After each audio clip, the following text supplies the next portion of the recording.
So guys, wild pala talaga itong mga gabi na to, ano?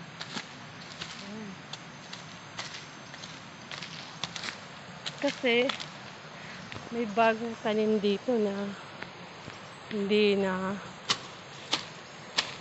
sinaga ng araw. Oops! Oops! Saglit. So, gagawin natin is to clean it para umabot pa lang siya sa January. Pagbalik ko, medyo nagpa-herbicide na ako kaya lang hindi yata maganda yung brand na ginamit ko. Anyways,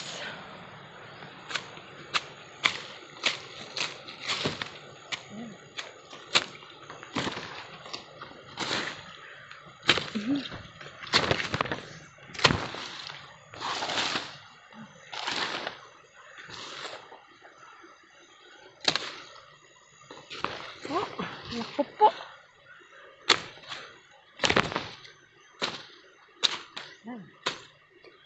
Mukhang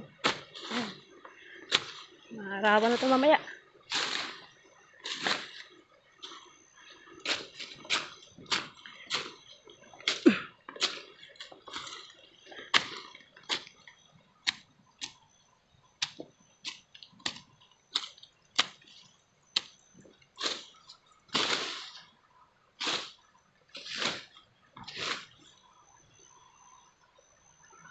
Okay, dito banda.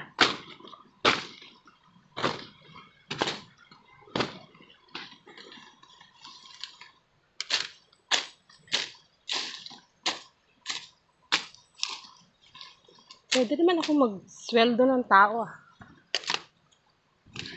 Kaya lang, bitikulosa ako eh. Gusto ko talaga malinis na malinis. So, uwi na ako. I'll bring this para maitanim ko sa bahay ko.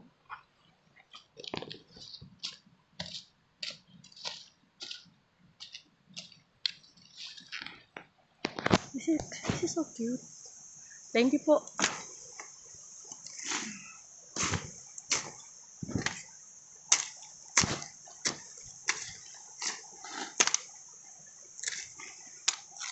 Yeah, tinanggal lang natin yung mga kapitbahay niyang damo. Hindi talaga natamaan lahat ng herbicide. Hahay. Ulit na naman ang herbicide na ito. Tingin nga, patingin ako. Mayroon bang kulisap?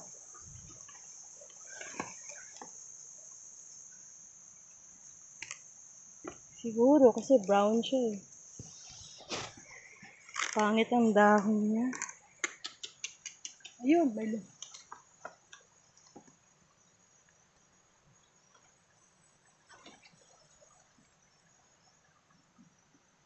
Ano yan? Okay. That's all. That's all. Uwi na ako. May araw na eh. No? Bye. Sana mabuhay ka. Uy, sabi niyo ano ko? Ayun pala. Yan. Galing ko siya sa... Tanin ko siya dun.